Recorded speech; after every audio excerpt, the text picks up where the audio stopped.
今日係26年嘅4月6號啊。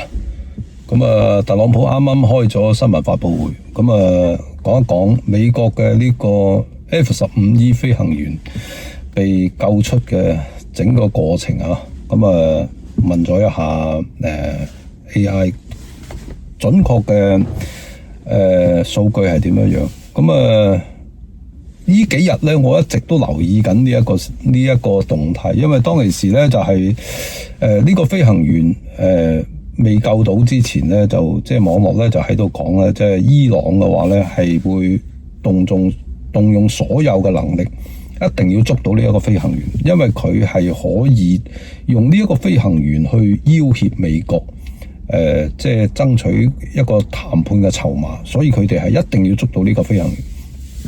咁啊，伊朗嘅革命衛隊咧就AI 提示嘅信息係出動咗1000幾人幾百人啊，咁咧就另外咧就懸賞6萬，咁咧就動用當地嘅民兵，咁啊民兵咧就係動用咗，應該係動用咗幾千人噶，嗰度係之前有個信息講嘅，咁啊仲有咧就係懸賞當地嘅居民去舉報佢啊，即係有6萬蚊美金，咁呢個咧就係早2日嘅事情。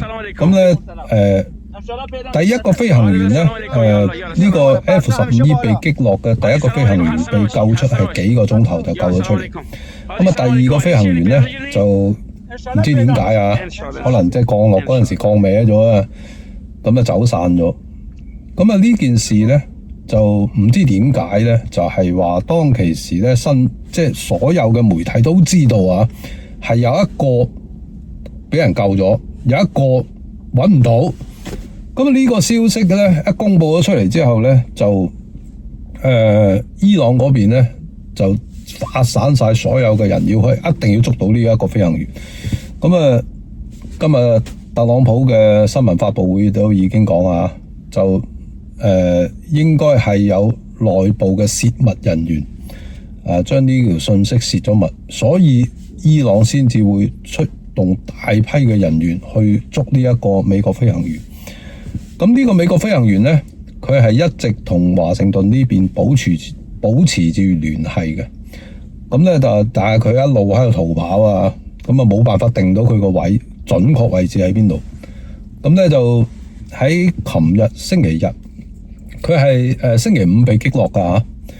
咁咧就幾個鐘頭救咗第一個，咁啊到琴日嘅星期日嘅晚黑就總共經歷咗係46個鐘頭，咁先救到佢。咁啊點救到佢咧？佢原來咧佢就係匿咗落啲山卡拉嘅啲罅嗰度。咁咧就美國咧就係好難定到佢個位，咁啊卒之定到佢個位之後咧，咁咧就喺4月4號嘅時候咧，喺網絡上面咧就好多人講咧，特朗普咧就係急病住院係嘛？唔知係咪危殆咁樣，又有啲咁嘅信息係嘛？咁當陣時我就覺得好出奇啊，所以上網查咗下，咁啊證明係假消息。因為點解咧？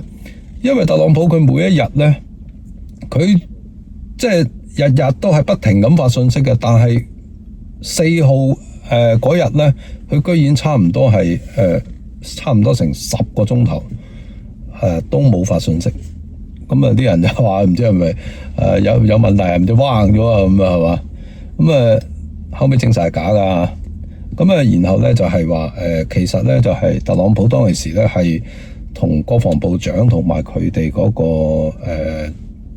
個咩國務卿啊，佢哋係一直喺度留意緊嗰個飛行員嘅，即係嗰個依家喺邊度，點樣去營救佢，係處理緊呢一樣嘢。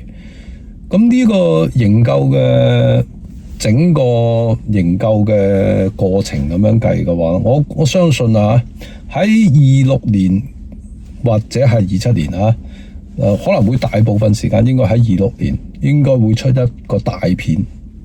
因為點解咧？今次嘅營救係出動咗155架飛機，係嘛，4架轟炸機，60幾架戰鬥機，係嘛，仲有幾十架嗰啲即係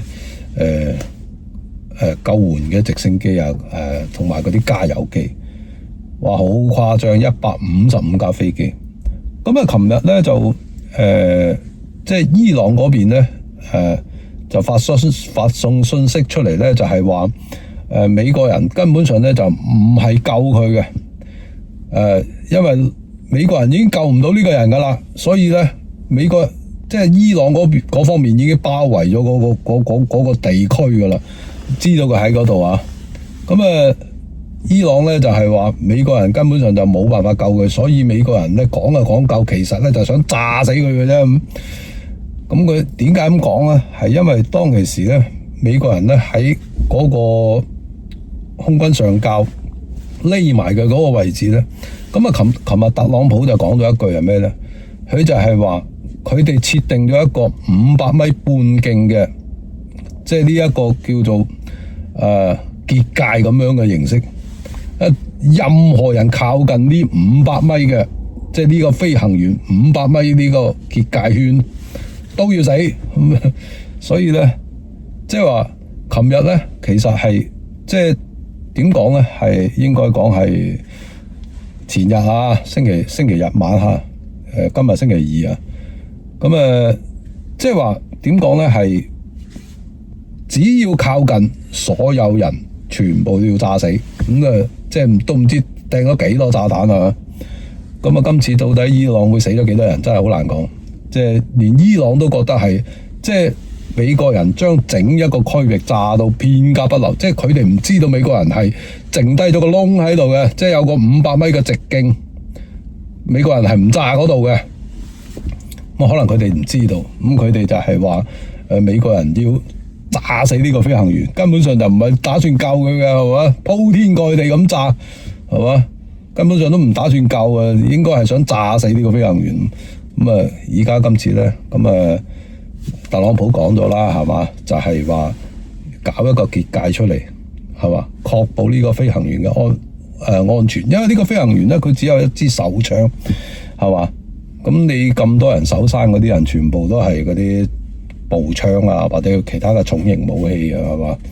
咁你一定要確保喺500米之內唔好有人可以靠近佢，所以美國100幾架飛機係輪流係咁喺嗰度炸，總唔言之咧，你嗰500米之內嘅話咧，一定冇人可以靠近佢。呢個真係精彩，所以我覺得即係喺26年可能就會出呢一個拯救美國大兵嘅一出即係叫做大片啊，係嘛？我覺得應該係一個好刺激嘅大片。咁點講咧？就係話喺呢個整個救援當中呢一個包括啲新聞啊，你又吹我又吹咁樣嘅情況下，係嘛？好精彩啊！呢2-3日嘅新聞你又話佢又話佢咁所以咧喺今次能夠救出呢一個飛行員，係動用咗幾百個即係嗰啲特種部隊嘅人去救。